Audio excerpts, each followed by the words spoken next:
그 박미라 소장님의 글쓰기 교실에서 제일 충격적인 내용이 제 입으로 말하면 뭐 글쓰기인데 네, 네. 어떻게 하는 글쓰기입니까? 네, 저기 미친년 글쓰기라고 말씀을 드렸는데 사실 이게 이 미친년을 비하하는 게 아니라 우리 내면은 모두 다 미친년이다.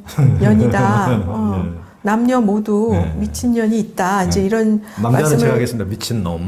네, 네.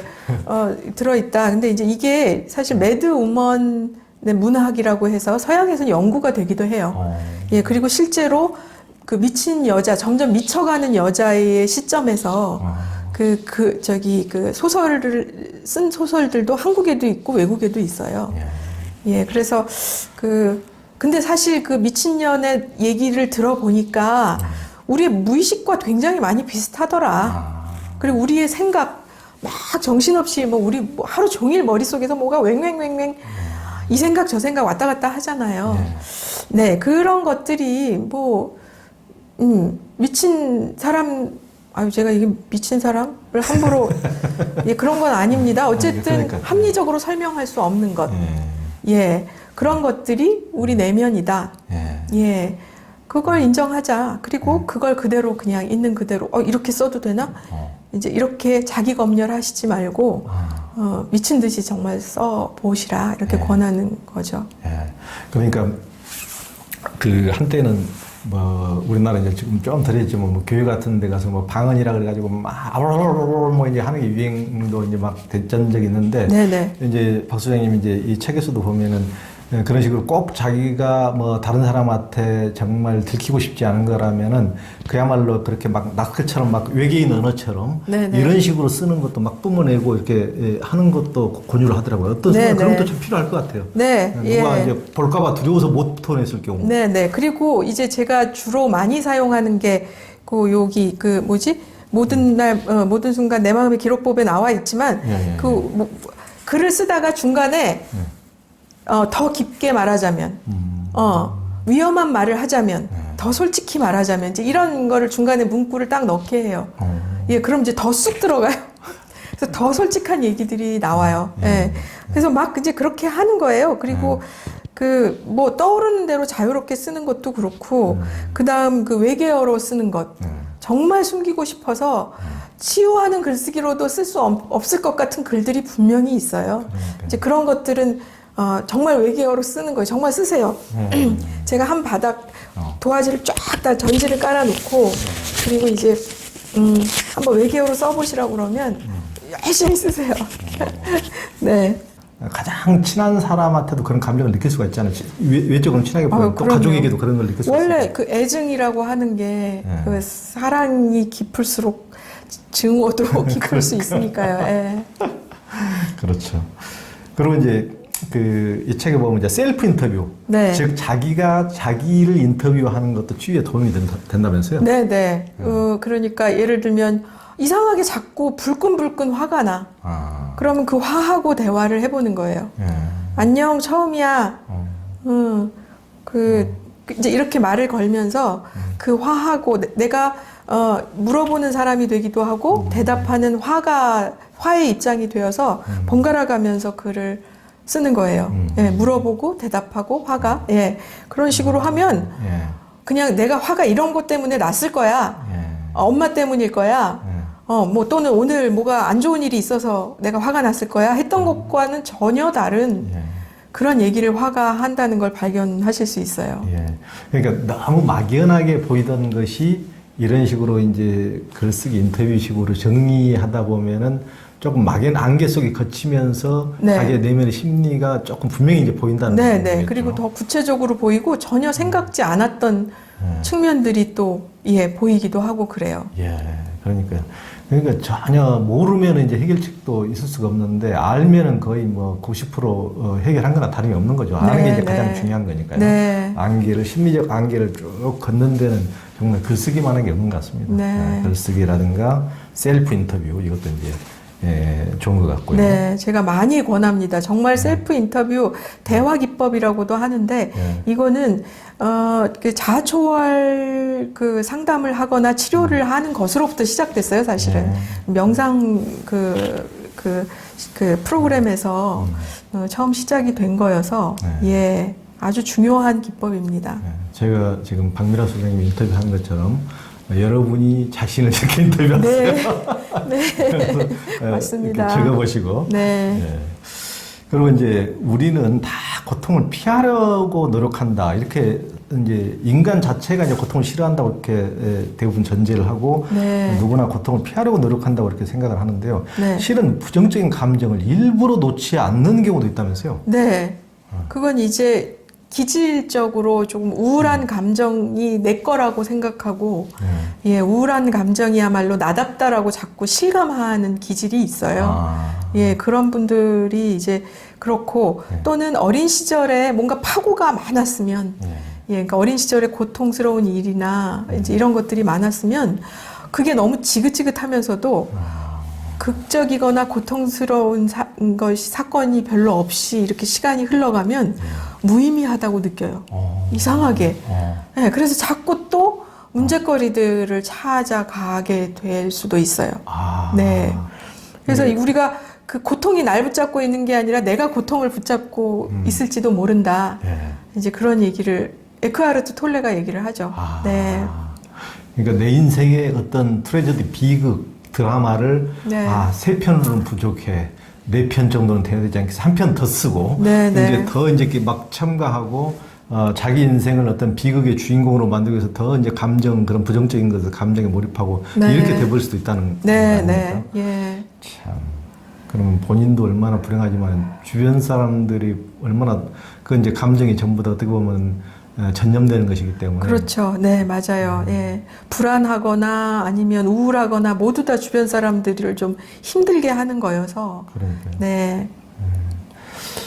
주변 사람들을 살리기 위해서도 자기의 어떤 감정의 어떤 우울의 우물에서는 스스로 주체적으로 빠져나올 수 있는 그런 것들을 굉장히 자기 스스로 노력할 필요가 있죠. 그것이 주변 사람들을 다 살리는 길이죠. 자기 자신은 물론 이제 가장 먼저 살리는 길이죠. 네, 맞습니다.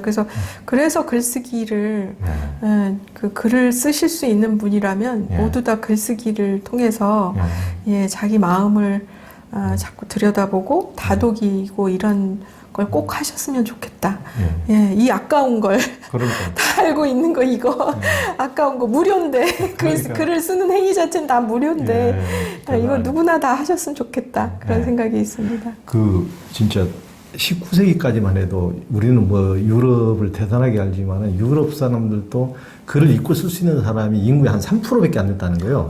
정말요? 그래서 우리가 이제 뭐 그 유럽 성당이나 이런 거 보면 대부분이 이제 그림으로 이렇게 이루어져 있는데 성화로 그게 왜 그러냐면은 전부 다 글 쓰는 읽고 쓸 수 있는 사람들이 거의 없기 때문에 그림으로 다 이제 설명했다는 거죠. 그러니까 예전에는 이제 성경 같은 경우도 지금 뭐 일반인이 모두 다 볼 수 있었지만은 예전에 그게 굉장히 그런 소설도 뭐 엄청나게 그런 유명한 소설도 있지만은 그 수도자도 함부로 볼 수 없는 극소수의 사람만 성서에 이제 접근할 수 있고 그런 정도로 이제 예전 시대에는 그렇게 그 종교 암흑 시대에는 그랬을 정도였는데 지금 저희 한국은 제가 알기로 전 세계에서 가장 문맹률이 낮은 거의 뭐 문맹률이 거의 거의 없다고 할 정도로 그 정도로 진짜 글을 쓸 수 있는 전 세계에서도 그래서 우리가 가장 이런 좋은 무기를 그 치유의 좋은 무기를 가장 가지고 있기 때문에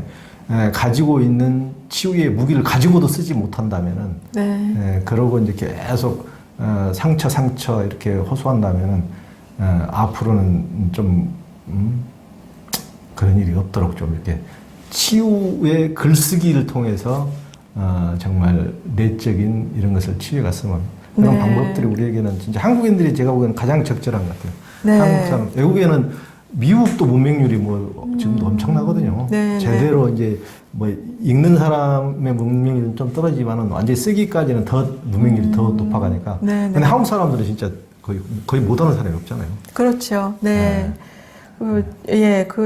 저기 지금 이제 나이 드셔서 예전에 글 배우시지 못했던 분들이 또 뒤늦게라도 또 글을 배우시면서 또 글을 쓰면서 굉장히 많이 치유를 받으시니까 얼마나 좋아요. 꼭 경험하셨으면 좋겠어요. 그래서 이제 근데 많이들 일기를 쓰세요. 네. 특히 젊은 세대에서는 네. 일기를 쓰는데 일기를 쓰다가 어느 순간 이제 약간 매너리즘에 빠지면 더 이상 글이 나한테 힘이 되지도 않고 더 솔직해지지도 않는다. 그리고 어디로 가야 할지 모르겠다. 이런 얘기들을 굉장히 많이 하시더라고요. 그래서 제가 이 그 글쓰기 매뉴얼 책을 내 마음의 기록법을 쓴 이유가 그것을 따라서 쓰다가 보면 이제 이렇게 늘 내 방식으로 내가 하는 말만 되풀이하던 것에서 벗어나서 조금씩 깊게 가면서 나를 알게 되는 그리고 나를 어떻게 글쓰기로 위로해야 하는지 이제 이런 방법도 알려드리고 있는데 그런 것들을 도움이 되셨으면 좋겠다 이런 생각이 있습니다. 예, 그러니까 이제 박 소장님이 이제 그동안 수십 년간 그 자신만 쌓아둔 글쓰기 노하우 비밀 노트를 이제 여기서 이제 공개를 했어요. 네, 내 마음. 네. 이게 굉장히 이제 자기만이 꽁꽁 숨겨놨던 글쓰기 노하우입니다. 여러 가지. 그래서 이제 고단한 마음을 보듬고 성장을 돕는 153가지 이제 글쓰기 이제 매뉴얼을 이렇게 이제 모든 날 모든 순간 내 마음의 기록법에 이제 모두 공개했는데 일반인들이 집에서 해볼 수 있는 몇 가지를 좀 알려주세요. 집에서 해보실 수 있도록 제가 여기다가 이제 그 안내도 좀 자세하게 했고 예시문도 실었고 그다음 이걸 쓰시면 보통 어떤 걸 느끼세요. 그럴 땐 이렇게 하면 좋습니다. 라든지 대부분 이걸 쓰실 때 어려운 점은 이런 이제 설명까지 넣었어요. 그래서 다 혼자서 약간 왜 우리 심리 테스트 하는 거 재밌어 하잖아요. 요즘. 뭐 심리 테스트 하듯 또는 게임 퍼즐 풀듯 재미있게 해보시라고 만들었어요. 그래서 다 집에서 해보실 수 있어요. 아까 쓴 그 편지 쓰기 또 내가 여기 지금 보면 내가 열받은 100가지 이유 이제 이런 것들도 써보실 수 있고요. 이제 자기 비난 실컷 하기. 자기 비난 실컷 하기도 있습니다. 왜냐하면 자기 비난하지 말라고 했더니 그것도 억압인 거예요. 그래서 그래 내가 미울 땐 실컷 미워하세요. 이제 그런 말씀도 드리는 거죠. 그리고 한 달에 한 번씩 소망 목록을 적어보는 거. 이걸 해본 사람이 이걸 하지 않은 사람보다 인생을 더 훨씬 행복하게 살고 원하는 것을 이룬다. 이제 이런 얘기들이 있죠. 그래서 아마 이게 글을 쓰면서 뇌에 각인이 되는 것 같아요. 마음에 깊이 각인이 되면서 이제 이것을 인간은 뭔가 마음에 담으면 그걸 해결하려고 움직여요. 마치 약간 기계 로봇 같은 느낌이 제가 들어요. 그래서 그런 식의 것이 있다. 그리고 요가에서도 왜 쌍칼파를 마음에 심죠. 그렇죠. 그 요가 한 다음에 사바아사나 그 자세에서 내 소망을 마음속에 심죠. 평생 이루라고. 그렇죠. 그런 것처럼 글쓰기도 마찬가지입니다.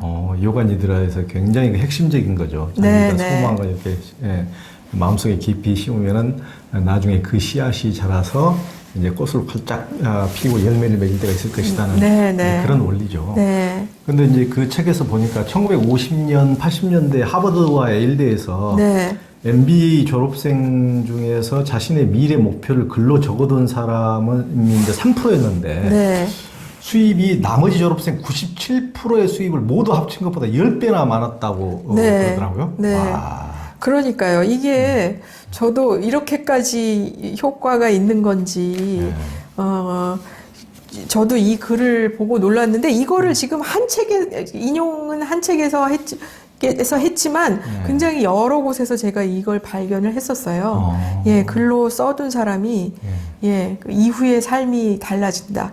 글로 같은 트라우마를 겪었어도 그 트라우마에 대해서 글로 쓴 사람이 이후에 10년, 20년 이후에 병원을 이용한 횟수가 차이가 난다.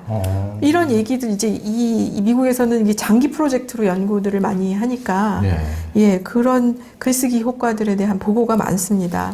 그러니까 이게 어떤 자기의 어떤 소망을 이룬다는 것뿐만 아니고 실은 이제 미국에서 요즘에 심신통합의학이 굉장히 이렇게 하는데 심리적인 게 육체적인 건강에까지 절대적인 영향을 미친다고 하지 않습니까? 그래서 하여튼 글쓰기 치유 이런 것을 통해서 심리적인 치유가 되면은 실은 향후에 어떤 건강한 어떤 그 신체를 갖는데도 당연히 좋은 영향을 미칠 당연히 그래요. 그 일기를 써서 심장의 부담을 줄인다는 연구 결과가 있다. 이제 이런 게 있는데요.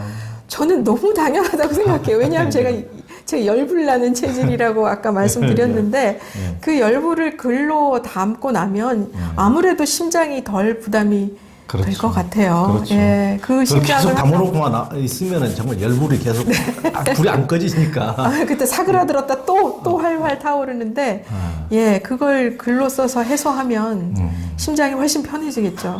예. 그럼 이제 그 모든 순간 내 마음의 기록법에서 자기를 알아가는 무의식 탐구를 위한 글쓰기도 이제 소개를 해줬는데 자기 자신에게 물어보는 의식 탐구법은 어떤 게 있습니까? 아까도 말씀드린 것처럼 이를테면 깊게 쓰는 것, 더 솔직한 얘기를 하자면, 위험한 얘기를 하자면 이제 이렇게 하고 쓰는 것들은 무의식으로 내려갈 가능성이 좀 많이 있고요. 그 다음 이제 이게 있어요. 제가 항상 쓰는 시간을 정해드렸어요. 이 책에도 이 내 마음의 기록법 이 책에도 제가 몇 분 동안 쓰세요. 이제 이렇게 얘기를 말씀을 드려요. 그러면 3분 동안 쓰세요. 5분 동안 쓰세요. 그 다음 20분 동안 쓰세요. 이렇게 하면 그 시간은 쉬지 않고 몰입을 쫙 하세요. 그냥 편하게 쓰세요. 이러면 자꾸 산만해져가지고 휴대폰도 보고 이제 이렇게 되는데 빨리 써야 되겠다 이러면서 하면 빨리 몰입이 쫙 되면서 어떤 부분에선 무의식하고 접촉할 수 있는 그 길이 열리는 것 같아요. 그래서 그렇게 정해진 시간 쉼 없이 글을 써보시면 점점 더 쓸수록 많은 것들이 오는 걸 경험하실 수 있어요. 그러겠네요. 네.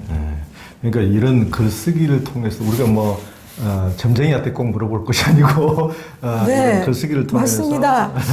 제가 맞아요. 어떻게 이렇게 잘하세요? 혹시 치유한 글쓰기 해보셨나요? 저도 엄청 고통스러운 날들을 많이 보냈기 때문에 꼭 이렇게 이제 박민아 선생님처럼 이렇게 정확한 어떤 기법을 생각해서 하는 게 아니고 그렇게 고통스러우면 막 쓰게 되거든요. 뭔가를 이렇게. 그런 이제 그것도 자연스럽게 그 자체도 치유하는 글쓰기를 한 것 같아요. 그럼요. 그러신 거네요. 네. 아유, 정말 잘하셨습니다. 예, 존경합니다. 제가 미래에서 온 편지라고 그래서 100살이 된 내가 지금의 나에게 보내는 편지를 쓰시게 해요. 근데 이제 몇 살까지 사실 거냐 그러면 다 일찍 돌아가시겠다고 다들 그러세요. 60살, 70살, 이제 이렇게 말씀하시는데 제가 기왕이면 100살, 120살 많이 쓰세요. 예, 왜냐하면 많은 시간성이 많이 떨어질수록 사실은, 뭐라고 그래야 되나요? 나와는 동떨어진 어떤 객체가 대상이 된 사람이 나를 쳐다보는 게 되거든요. 그래서 시간적으로 먼 시간에 그리고 이제 우리가 끊임없이 수행하고 마음 공부하면서 살 거니까 나이 들수록 얼마나 지혜로워지겠습니까?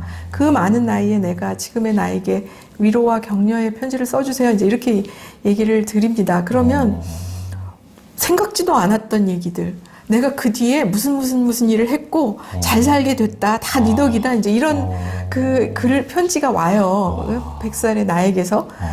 이걸 매년 쓰시는 분도 있어요. 그리고 이게 이제 사주 보듯이 그야말로. 그리고 또 어떤 분들은 많은 분들한테 제가 예쁜 편지지에 쓰고 봉투에 담아서 1년에 한 번씩 읽어보시라고. 예, 그리고 이거 가짜 아니다 이런 말씀을 드려요. 우리의 무의식은 무시간성이기 때문에 사실 미래와 현재, 과거가 동시에 다 들어 있을 수도 있다. 이제 이렇게 말씀을 드리면서 지어낸 것이 아닐 수 있으니 매년 보시면서 정말 내가 그렇게 늙었는지 한번 보시라. 이제 이런 말씀도 드리죠. 실은 돈 별로 안 들이는 엄청난 작업이네요. 네.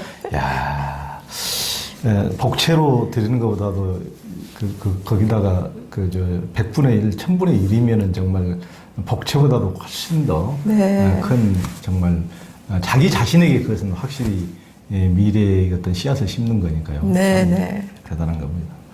그리고 이제 무의식을 만나는 데서 가장 큰 적은 내면의 비판자라고 하셨는데 네, 그게 네. 무슨 말입니까?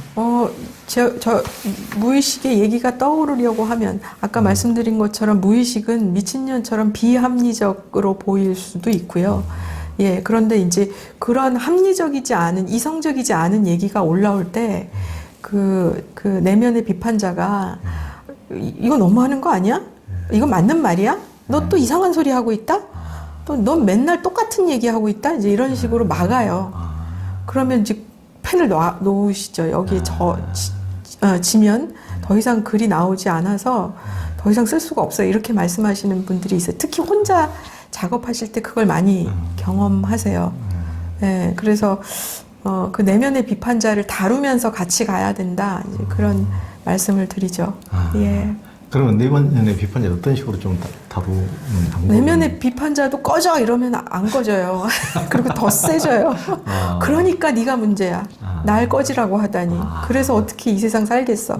이제 이렇게 되죠. 그래서 제가 이제 그래서 뭐가 얘기가 떠오르는데 그런 생각이 들어오면 알았어. 내가 좀 이따 네 얘기도 들어줄 테니까 잠깐만 조용히 있어. 이렇게 하고 써요. 예, 그렇게 해서 내면의 모든 측면을 잘 달래고 다루면서 가는 거. 예, 그거를 배우시면 좋을 것 같아요. 특히 내면의 비판자는 저를 도와준 적도 많아요. 예, 저를 이 세상에서 정상인 사람처럼 보이게 만든 적도 많기 때문에 좀 더 안전하게. 네, 너무 세지만 않게 예, 사사건건 개입하지만 않게 해주시면 예, 좋을 것 같습니다.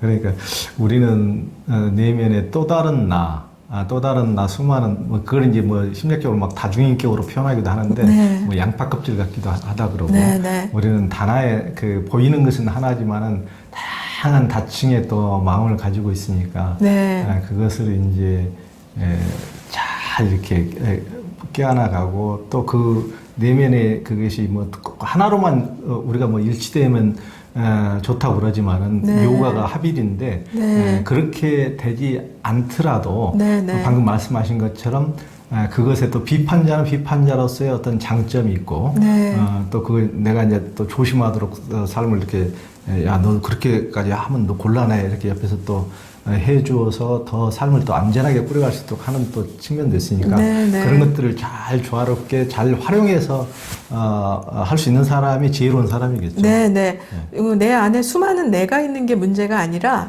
그 내 아들끼리 싸우는 게 문제인 거고 사실은 내 안에 수많은 나가 있다는 건 사실 의식이 분화됐다라고 볼 수도 있어요. 과거의 인류들은 의식이 그렇게 많이 분화되지 않았기 때문에 내면 인격들도 그렇게 많지 않았는데 현대인들은 필연적으로 너무 많은 내면 인격들 때문에 힘들다고 하죠. 근데 그 내면 인격들이 마치 태양계가 그 행성들이 제각각 조화롭게 돌고 있듯이 내면 인격들도 그렇게 조화롭게 제 기능을 하면 그야말로 이제 그분은 이제 우리계 분이 아닌 부처님이신 거죠. 그런 것 같아요. 제가 보기에는. 그러니까 예전에는 우리가 침팬지나 이렇게 그런 영장류와 다름없었을 때는 굉장히 본능에만 지배하는 그렇지만은 굉장히 우리가 이제 문명이 발달하고 우리 의식도 깨어나면서 다층적인 또 본능적인 내 안에는 본능적인 요소도 있지만은 더 초자아적인 것도 또 있고 다양한 것들이 어우러져 있는 거겠죠. 그걸 꼭 나쁘다고 보면 볼 수 없다는 말씀이죠. 그건 이제 저는 의식 진화다 이렇게 봐요. 근데 이제 부작용이 있는 거죠. 의식 진화의 부작용이. 그건 이제 또 그 장점을 잘 활용해서 의식에 훨씬 더 큰 성장을 또 이루고 우리 삶을 더욱더 이제 풍요롭게 이렇게 해가면 되겠습니다.